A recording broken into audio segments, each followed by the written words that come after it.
remarks regarding the closed session motions. Mr. Vincent moved, seconded by Mr. Taylor, that the board approve the consent order 2018-0057 as amended. Mr. Warren moved, and seconded by Mr. Reisel, that the board approve the consent order 2019-0001. We had another motion from Mr. Gore moved, seconded by Mr. Taylor, that the board approve Arthur McEllen's request to supervise trainings. And those are the three motions that need to be brought forward to open session.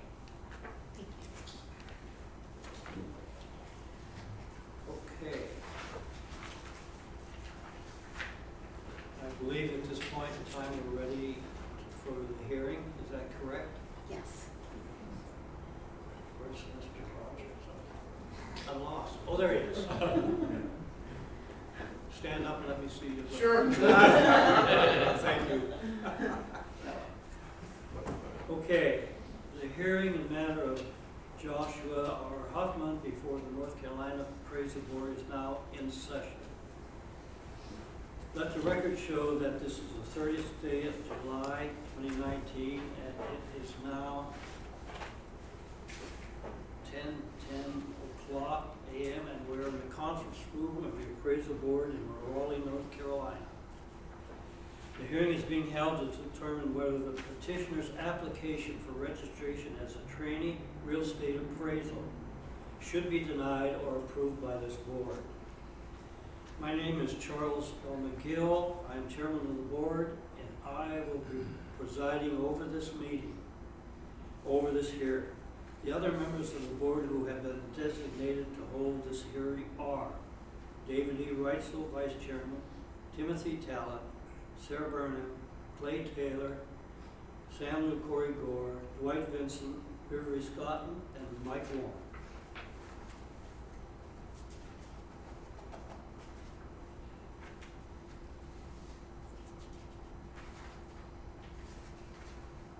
It is the duty of every board member to avoid both conflicts of interest and appearances of conflict.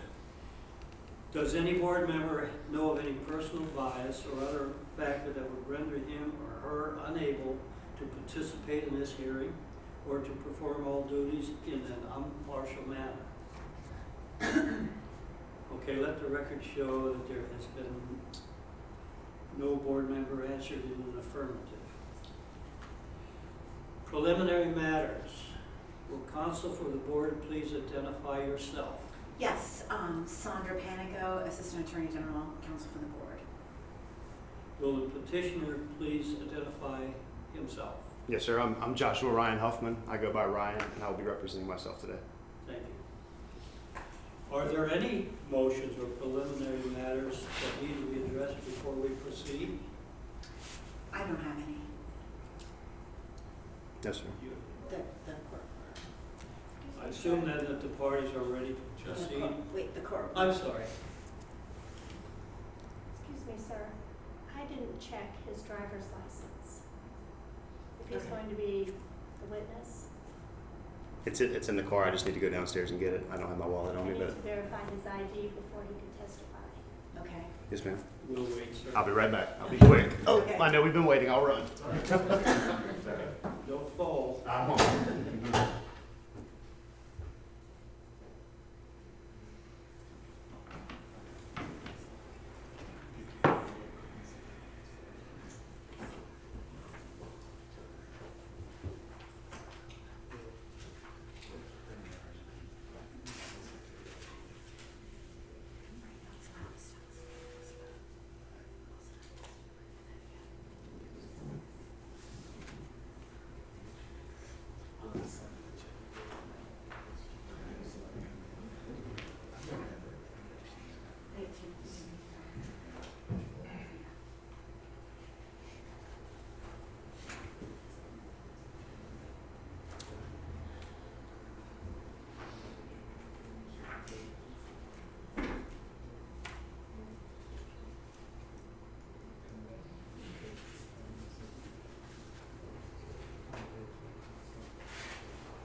through, you'll go down Italy Road, right stage.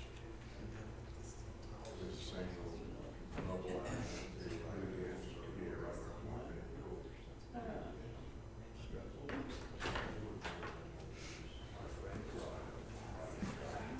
Mayfair.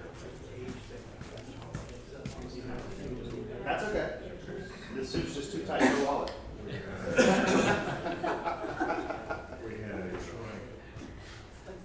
hurricane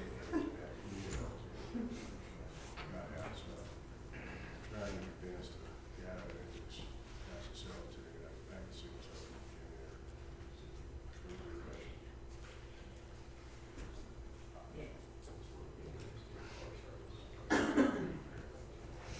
Weird thing. Need your time on it. Walk around. Thank you so much. Thank you.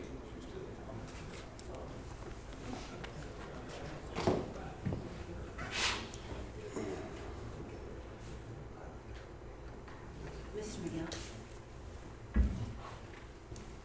Thank you, sir. Yes, sir. Okay, I'll ask the question again. Are all parties ready to proceed? Yes, sir. Mr. Huffman, do you have a brief opening statement that you wish to make? You will be offered an opportunity to testify in greater detail later. This is just a brief statement. You wish to make one? Yes, please. I would just like to thank the board for the opportunity for this hearing and taking the time to review my case today. Thank you. Ms. Panico, do you have a brief opening statement? Yes, but before I make it, I'd like to hand out the board notebooks, if Mr. Huffman's okay with that. Absolutely.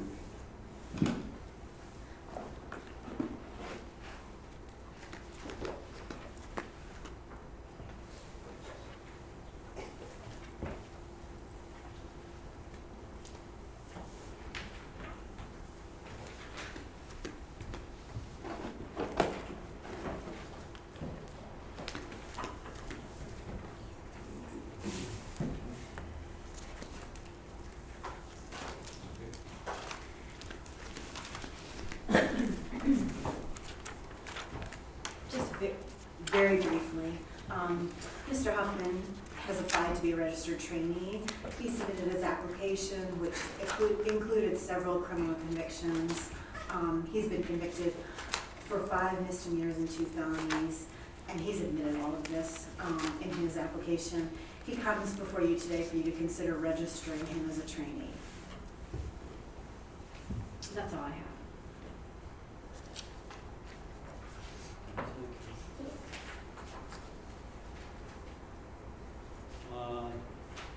Do we have any witnesses? Do you have any witnesses with you? No, sir. I did not bring any witnesses with me today. Didn't really have anybody that could take the time off of work and travel 3 hours from Wilmington to be here with me today. So I didn't bring any witnesses. I apologize. Thank you.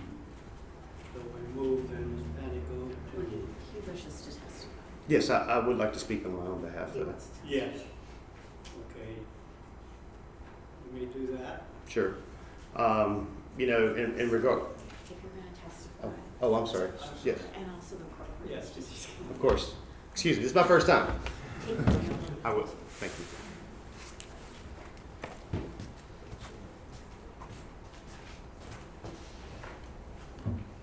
Sir, would you please place your left hand on the Bible and raise your right? Do you solemnly swear that the testimony you're about to give in this matter will be the truth, the whole truth, and nothing but the truth, so help you God? I do. Thank you.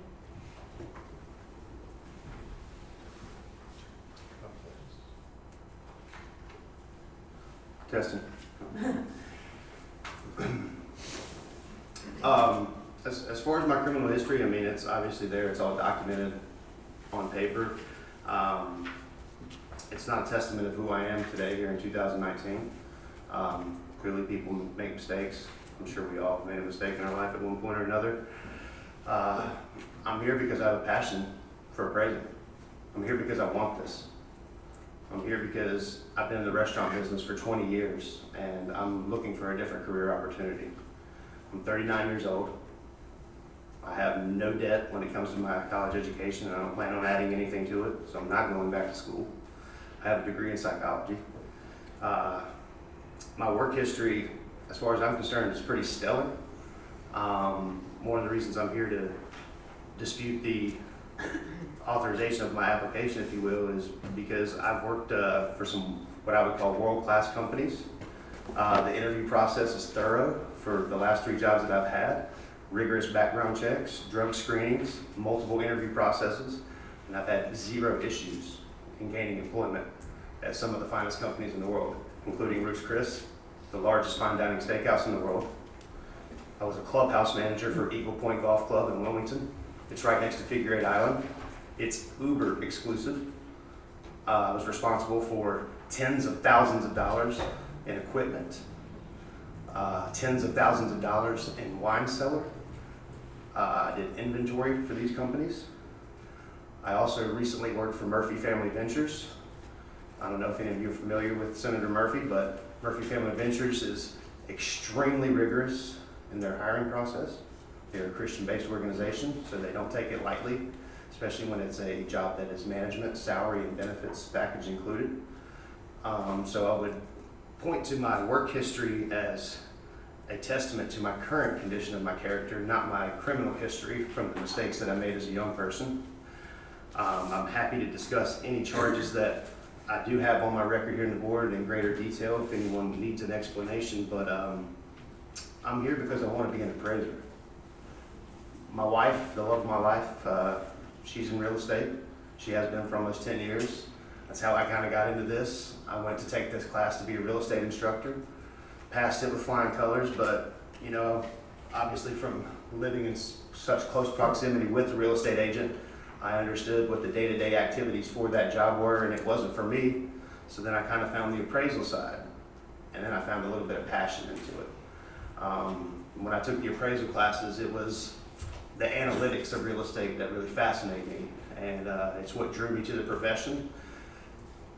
You know, I was told in my classes that we're in a crisis right now in the real estate community because there's not enough appraisers, and with the requirements to not only take the first steps into becoming an appraiser, but then the time that it takes through the licensing process as far as trainee to supervisor to general, it's easy to see why there's such a crisis.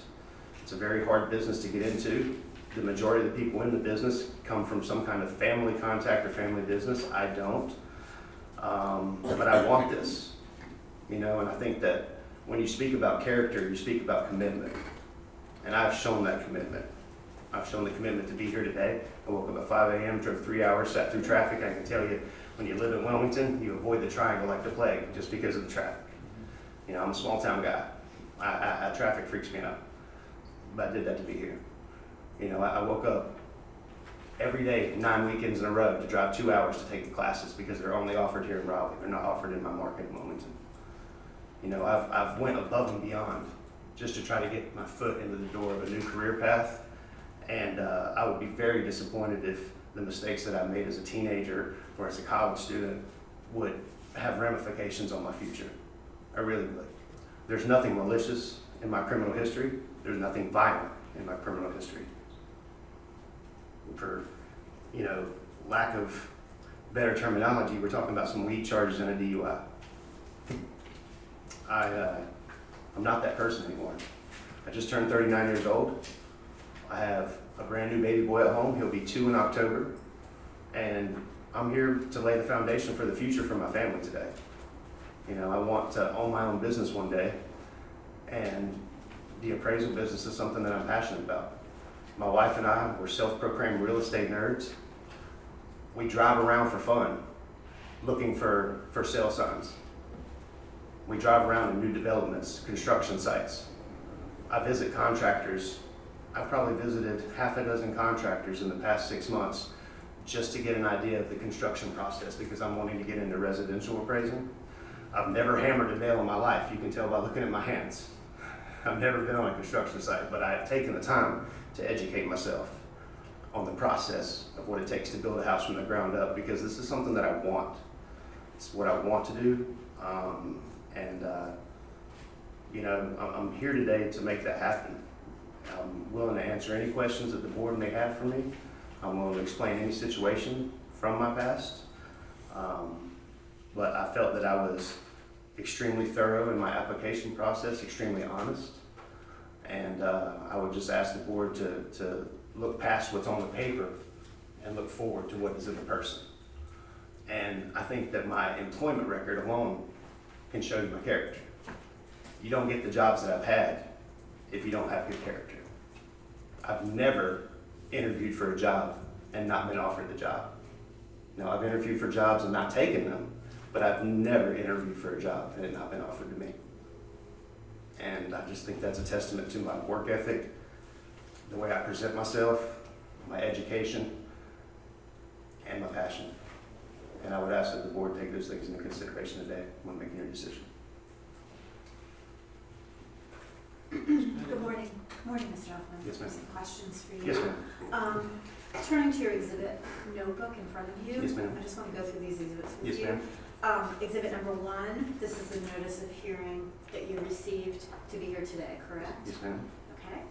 And exhibit number 2, this is your request for the hearing today. Yes, ma'am. Okay. Exhibit number 3, this is the letter that you received regarding your application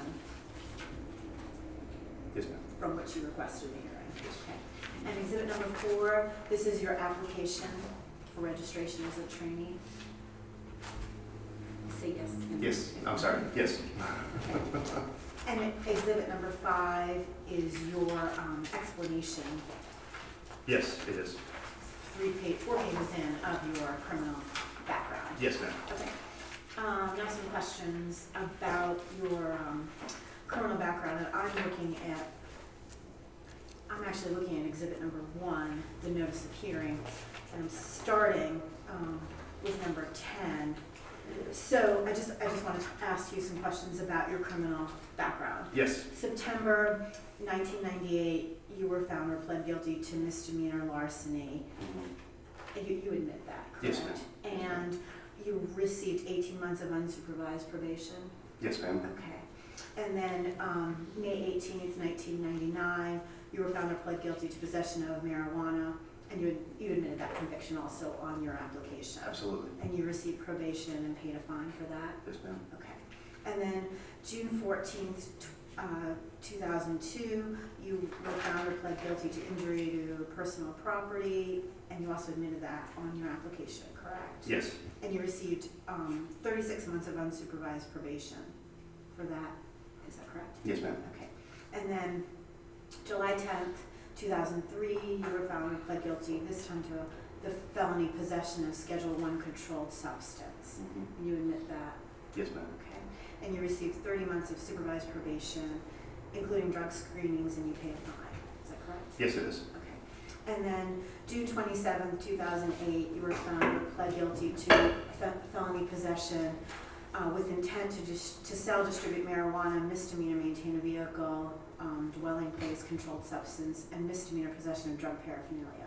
Yes. Is that correct? And you admitted these on your application, Mhm. and you received 24 months supervised probation and paid a fine. Absolutely. Okay, and then the most recent,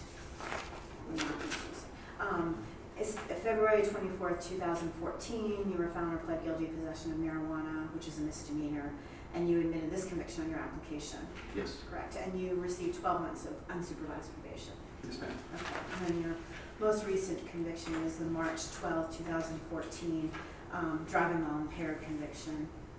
And you received 18 months of unsupervised probation, and your driver license was suspended for 1 year? Yes, ma'am. Correct, okay. And I just would like to note with Yes. these charges, to take into consideration the time scale and the legal process. So for example, the last charge in 2014 for the DUI, that actually, the offense occurred in 2011.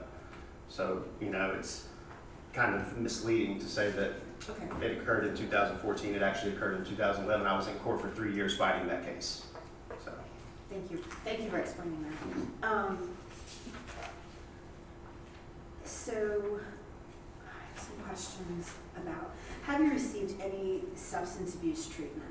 Yes, I have. And can you tell the board about that? Yes, so as part of, probation standards, especially anytime there's a drug charge, they're going to want you to do some kind of substance abuse program. I've always participated in my requirements through my probation and taken those classes. I also, it's not listed on here, but my degree is in psychology, and shortly after college, one of the first jobs I had was as a substance abuse counselor. Very, very tough work. It was an internship. It did not last long because it was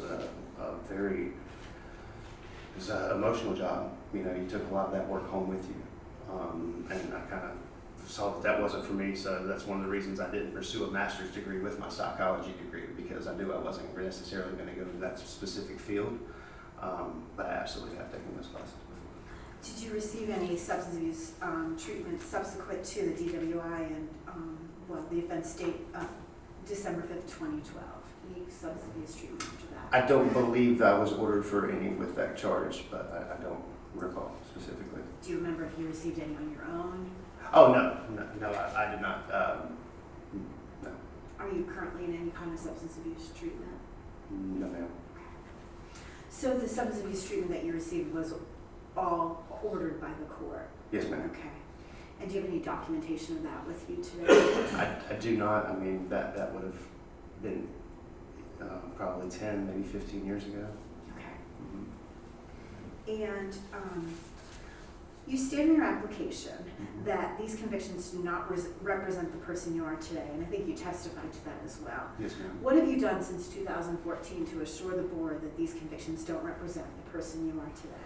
Well, obviously, I haven't had any charges since then, so that's one thing I got going for me. But I mean, my life is, I won't say this made a complete turnaround, because the things on this paper don't represent me back then either.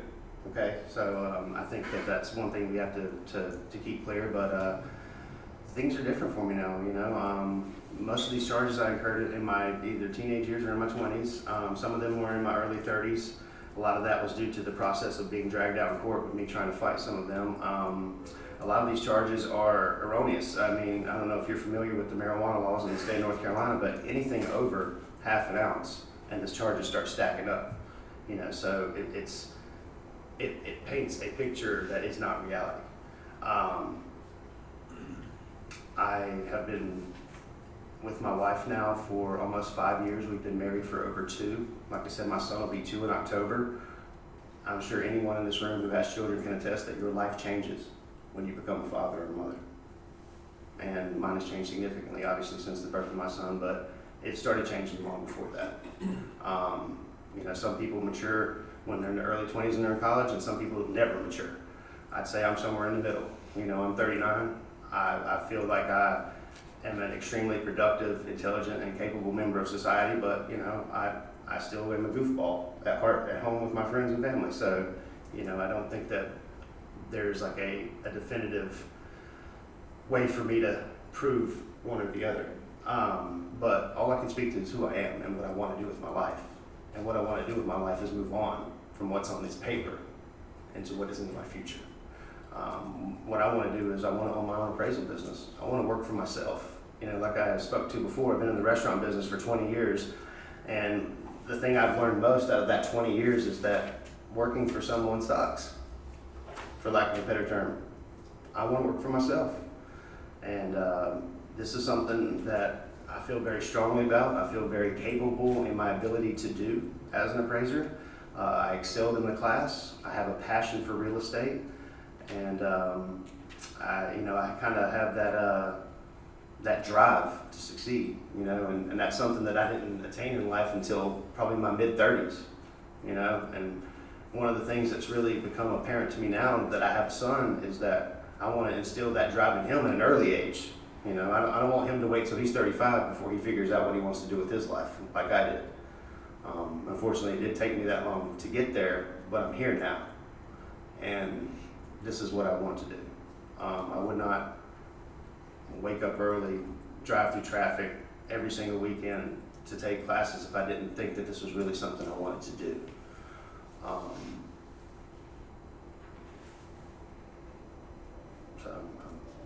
Let me speak to that, yes. And are you currently employed? Yes, ma'am, I am. I'm currently working part-time. Since my son was born, I have been a stay-at-home dad. My wife has a thriving real estate career, so she went back to work 3 months after my son was born.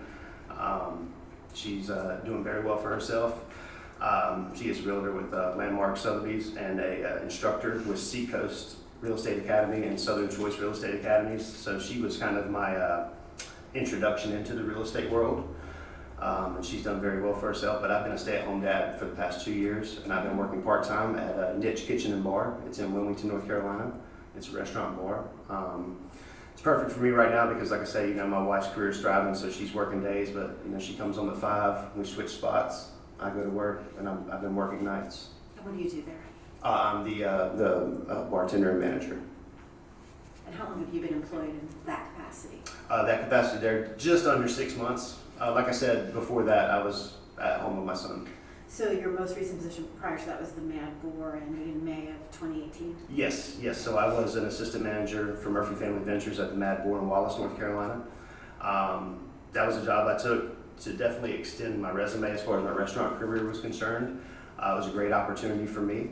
I actually got that job because Dale Murphy was a regular of mine 10 years ago at Port City Chop House, and offered me the job. I went in and go through their interview process.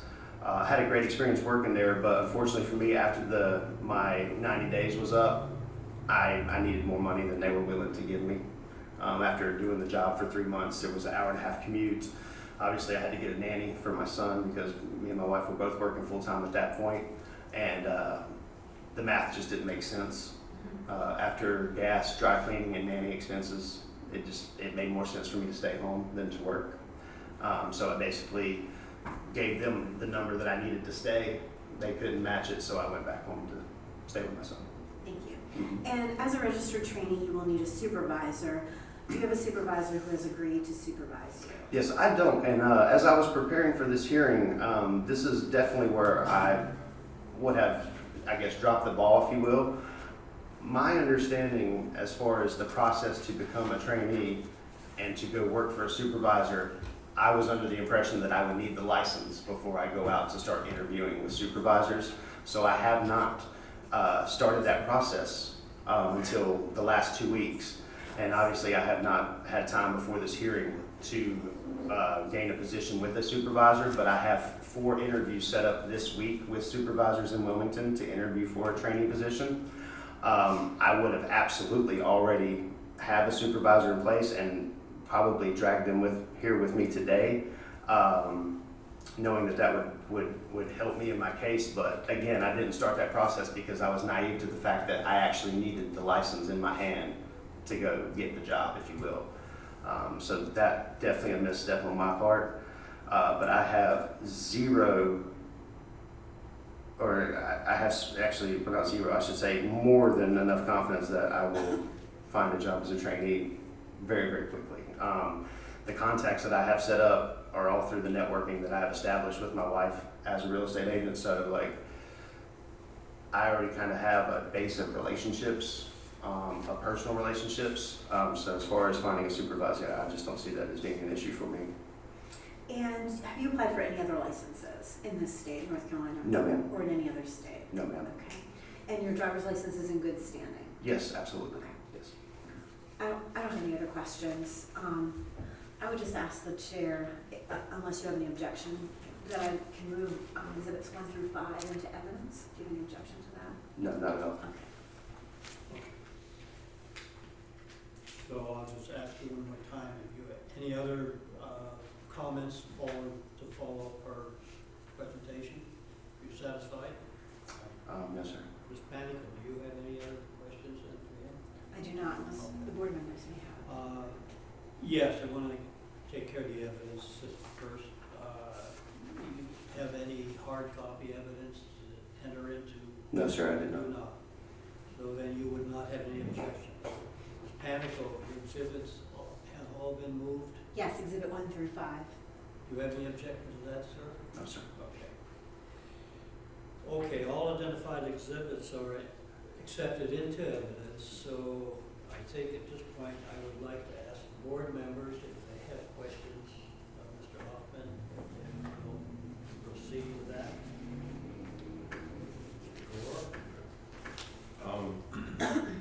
Mr. Huffman, you mentioned that you realize that, in your words, that working for someone sucks. I guess you're aware that as a trainee, you'll be supervised for minimum of 2 years, but it's like 5 to get the hours you would need. I would like to clarify my statement. When I meant working for someone else, I meant that purely from a financial standpoint, as far as how much my ability to earn, my earning potential would be. Okay. Yeah. But you do understand you will be working with people. Absolutely. And will have someone who is your boss. Absolutely. Because your work history is sporadic. To me, I'm looking at your, and you said it's because of the lack of income, but you worked at the Mad War for 3 months.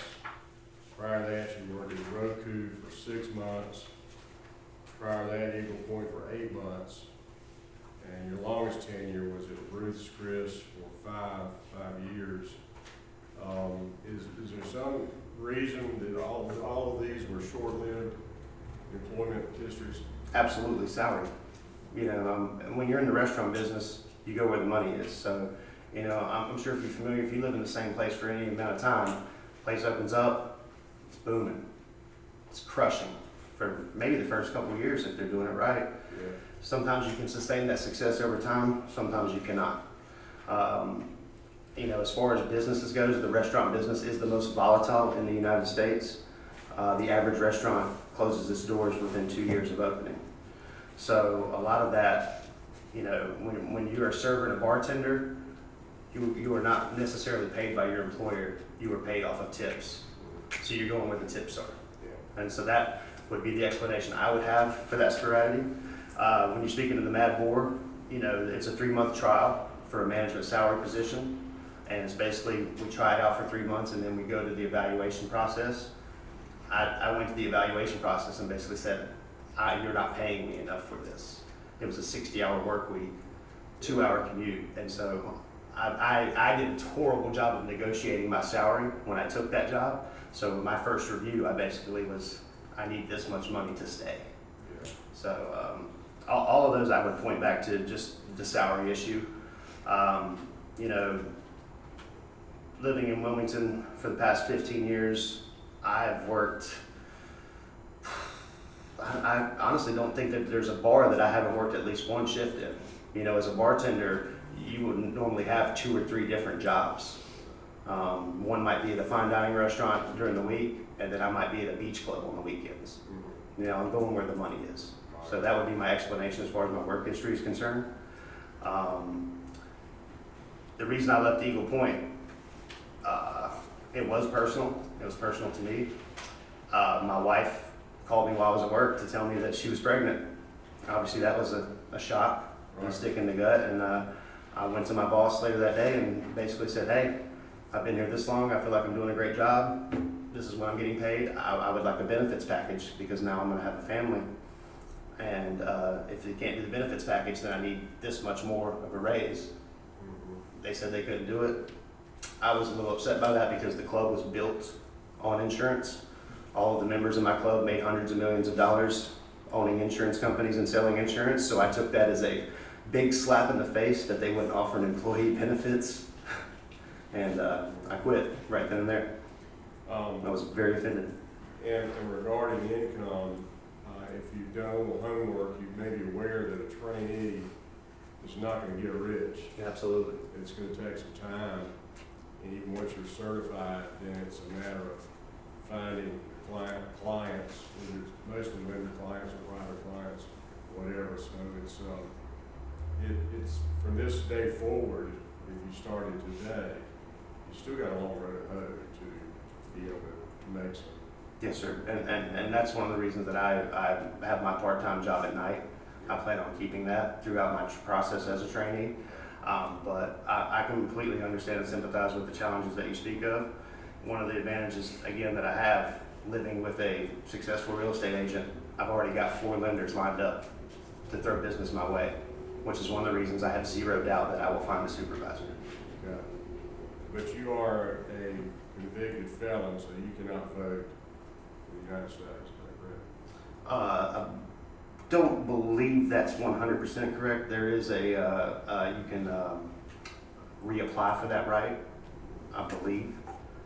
Not 100% sure, but I'm can't speak to that. I did vote in the last election. It was not an issue. You did. Yes, sir. That's all I have, Mr. Chairman. Thank you. Any other board member have questions? Mr. Vincent? Yes, Mr. Chairman, thank you.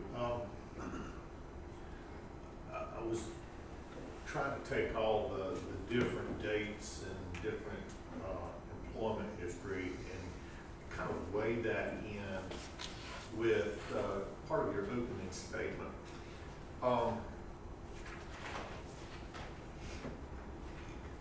You indicated that you did not know, even after the education, that most of the time,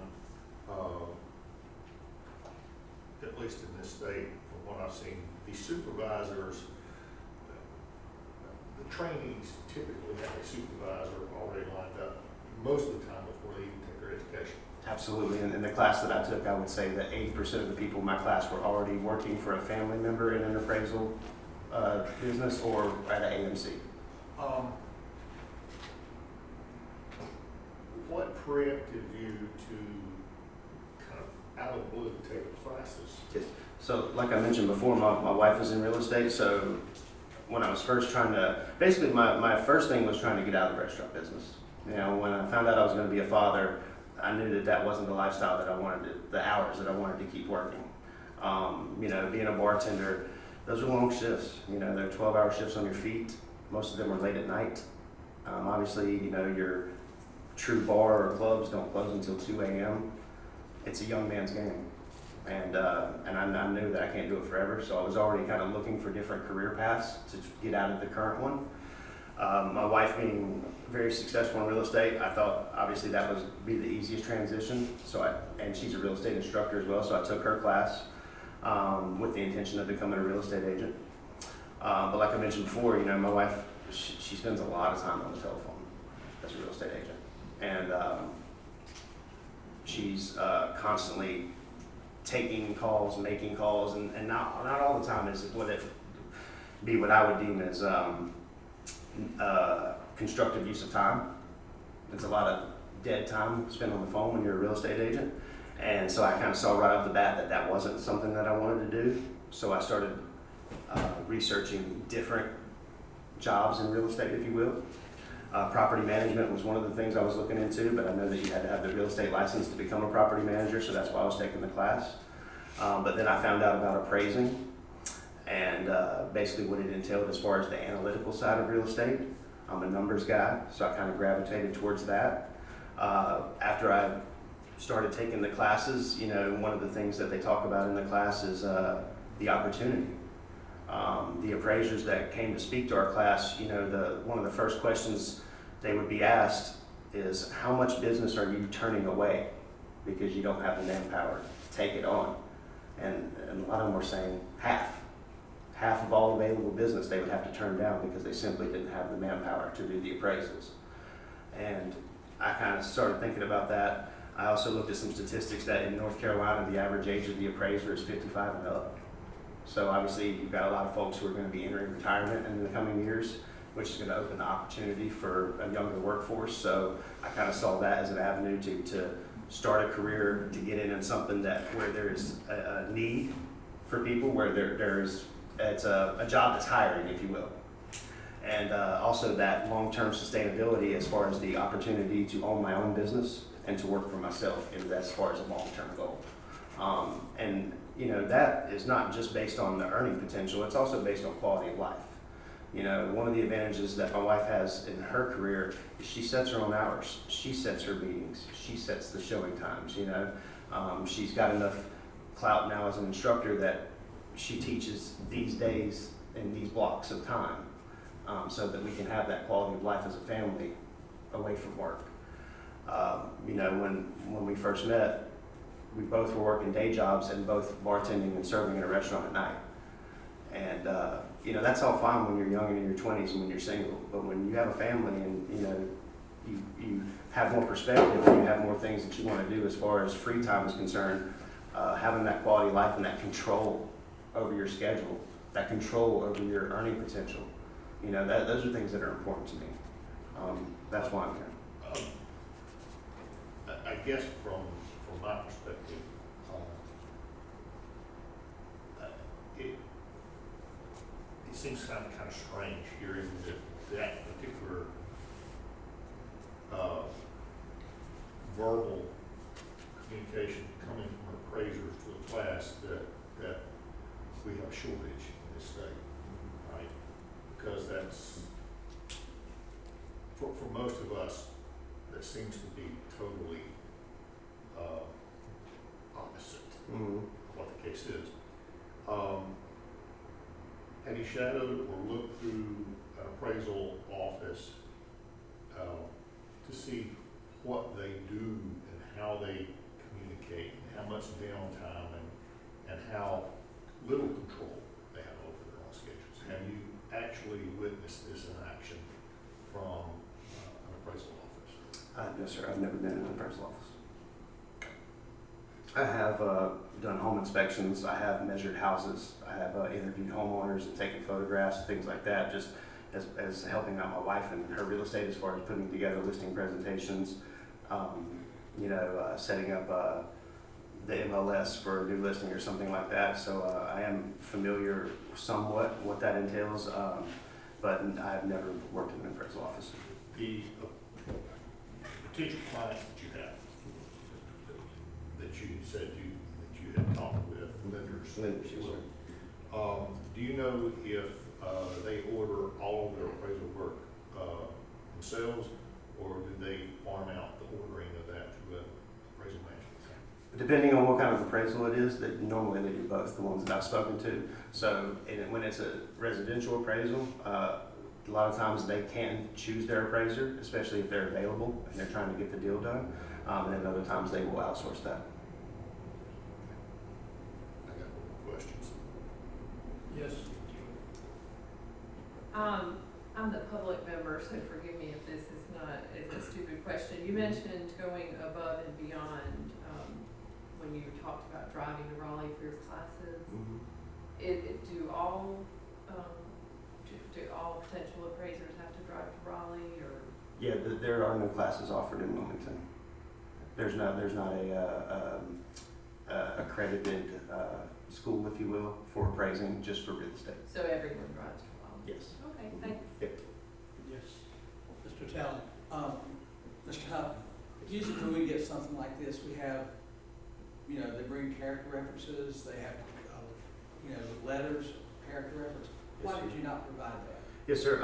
And that was just a lack of preparation time on my part. So when I found out about my hearing, I first reached out to Mel Black, who I took the courses through Bright Path, to ask him to represent me in this matter. And obviously it was a conflict of interest as I took his class. So he did refer me to another attorney. I did speak to that attorney over the phone. He basically gave me that game plan, which you just spoke of, ringing reference letters, go ahead and getting a supervisor in place. That was about 2 weeks ago when we had that conversation. So I haven't had the time to get those things together, and that's completely on me. I would like to think that my employment history alone is like having a letter of recommendation just from the names of the companies that I've worked for. I can absolutely provide that to the board if that's something that they would like. I just do not have it with me today.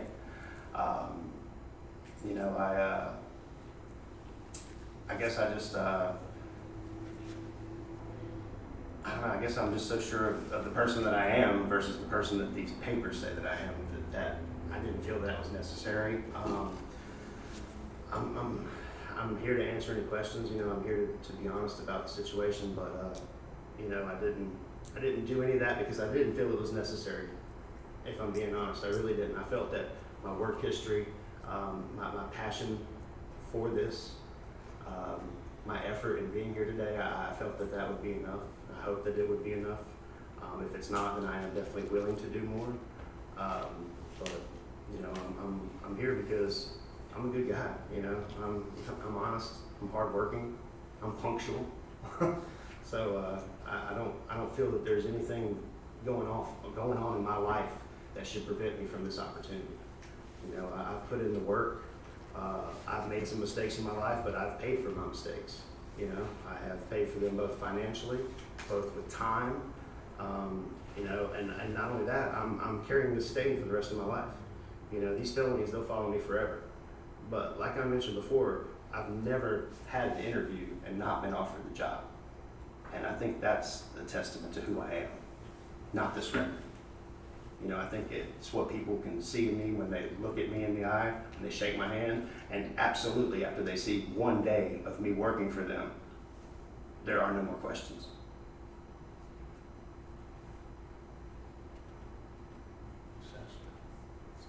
Does any other board member have any questions?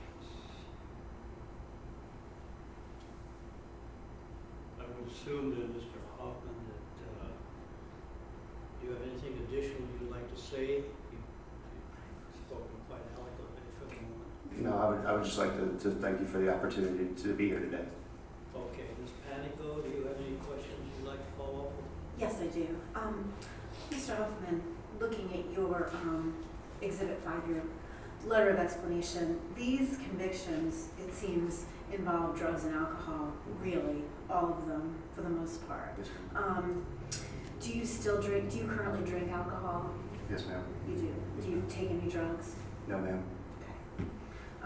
And you're currently not in any kind of treatment of any sort? No, ma'am. I would describe myself as a social drinker. You know, I have a glass of wine with dinner on date night with my wife, and I'll have a couple beers out at the beach.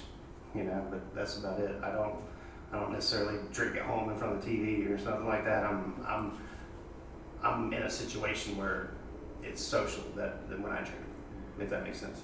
And your employment right now is around alcohol? Oh yes, I mean I'm a bartender and I work in a restaurant and we absolutely serve alcohol. Yes. Okay. Yes. That's all I have. It would appear at this time we're ready for closing statements, and you're still on the stand. If you have a brief closing statement you'd like to make, sir? I would just like to, you know, just remind everyone here today that, you know, we're all human and we all make mistakes. I would say not all of us, but maybe the majority of us have probably done something in their life that they're not proud of. I know that I have, and I am sorry for that, but, you know, those mistakes are in the past, and so are those apologies. I'm moving on with my life, one way or the other, whether it's as an appraiser trainee or whatever I decide to do next. This is behind me. You know, I guess this is a courtroom of sorts, but it's been a long time since I've been in a courtroom, and I don't plan on going back. You know, I had jury duty last week, and I was in and out of there in 10 minutes. So I ran to my car when they said I could leave. You know what I mean? So I think that my record is not an indication of who I am, and I think that anybody with a record would probably say the same thing, but I don't know. I don't really know how any other way to convince you than just to tell you. But I know who I am. I'm confident in my ability, and whether or not the board grants me this trainee license or not, I know I'm going to succeed. So I feel good about that. Thank you, sir. Ms. Panico, your closing statements? Just briefly, you heard the evidence today from Mr. Huffman about his convictions, his explanation of them. It's up to you to decide whether he possesses the requisite fitness to be registered based upon his criminal background. Based on the rule, it's up to you to decide whether he's demonstrated that he possesses the requisite fitness, competency, truthfulness, honesty, and integrity in order to be registered. Thank you. Thank you. At this time, this hearing is adjourned. And I'd like to take a 10-minute recess. Thank you, sir. Thank you, sir.